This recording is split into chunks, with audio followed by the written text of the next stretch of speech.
faith book, the book of faith, the Word of God, the Bible. Yun, isang mapagpalang araw ng Lunes po sa ating lahat, mga partners natin dyan sa Hillcrest Family Life Baptist Church. Kamusta po kayo? Muli, nandito po ang inyong lingkod, si Preacher Majesty po ng Hillcrest 2, Cruz Naligas. Ayan, kamusta po? Magandang araw po sa ating lahat.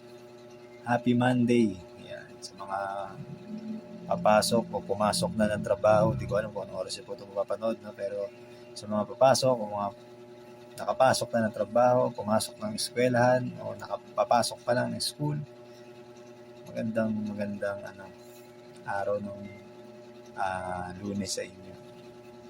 At alam ko pagka Lunes, favorite na araw natin to lahat. Ano? Ayan. At alam po natin, ang Panginoon po ay talagang tapat sa lahat po ng pagkakataon ng ating buhay. Anumang araw yan, ay tapat po ang Panginoon. Maging yaman po ay Lunes o Biyernes, diba? Yung mga mga stressful na araw. Kasi unang salta ng trabaho, tapos pagdating ng Friday, traffic. Matinding traffic. Traffic din naman pag Monday. Pero purihin ang Panginoon sa lahat po ng pagkakataon ng ating buhay. At kaya ang ating pong Diyos ay talagang dakila at tapat. Kaya yun po, dito sa pag-uusapan po natin sa ating pong FBK, kaya talagang mas makikita pa natin kung gaano dakila at tapat ang ating Panginoon, gaano siya makapangyarihan. Ang ating pong pag-uusapan dito po sa ating FBK ay makikita po natin sa Luke chapter 1 verse 5 to 10, no? Ayan. Sabi po dito, noong panahon daw na si Herodes ang hari ng Judea, may isang paring Hudyo na kabilang sa pangkat ni Abias na ang pangalay Zacarias. Ang kanyang asawang si Elizabeth ay mula naman sa angkan ni Aaron. No, kapwa sila kalugod-lugod sa paningin ng Diyos at namumuhay ng tapat sa mga utos at tuntunin ng Panginoon. Wala silang anak dahil baog si Elizabeth at kapwa sila matanda na. Matanda na po sila at baog pa si Elizabeth, no? Isang araw nanunungkulan ang pangkat na kinabibilangan ni Zacarias at ginagampanan niya ang kanyang tungkulin sa harapan ng Diyos bilang isang pari.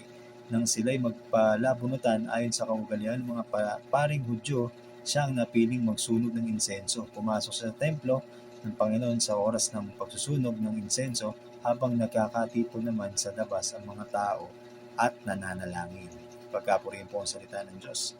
Ang makikilala po natin sa kanya, siya po ay isang saserdote, no, mula sa tribo ni Levi. Siya po ay naglingkod sa Panginoon nung panahon ng pagkahari ni Herodes sa Judea. No, meron siyang asawa. Diba, sabi nga siya, nabasa natin, asawa niya si Elizabeth, no, na ina po rin ni Aaron. At sinasabi nga ng Biblia na sila po ay makadiyos at mapanalanginin din ng mga tao. Diba, in Luke chapter dun sa verse 5 to 6, no. Dito po sa kanilang kwento, pareho silang sabi, diba, pareho silang matanda na at walang anak, no. Baog pa si Elizabeth, no, in verse 7, kahit na nananalangin sila para sa mga bata. And dun sa verse 8 to 9, sabi, diba, na pagkakataon na ni Zacarias na pumasok daw dun sa templo para magsunog ng insenso dahil bahagi yun ng kanyang mga tungkulin bilang saserdote. At ito po isang once in a lifetime experience at talagang karangalan yun para sa kanya. At kung babasahin pa natin ang mga susunod na kwento, no, yun po ay pumapatungkol sa pagtupad ng kanyang mga panalangin sa Diyos, no, ni Zacarias, nilang mag-asawa.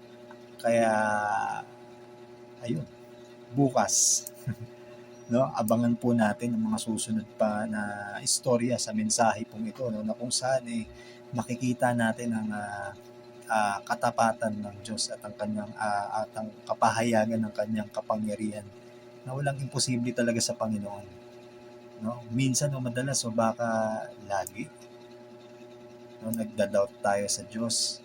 But dito sa storyan to, no, God is faithful, no, and Almighty God, no. Wala pong imposible. sa Diyos. Wala pong imposible sa Kanya. Kahit ano pong mangyari, kahit parang imposible, madalas imposible sa atin, lagi. Pero sa Diyos po, walang imposible. Pero kung kahapon po, nanood kayo sa mensahe ni Pastor Odi, no, kahapon po ng linggo, sino pong present sa church? Na aminin. O sa online church, no, sino pong present? Ayan pala, dyan, aminin. Ito din po yung topic niya, no? Kahapon. Kaya patuloy po tayong sumubaybay sa ating pong FB, kaya ang ating pong Facebook a day. Kaya, yun lamang po. Maraming salamat. God bless.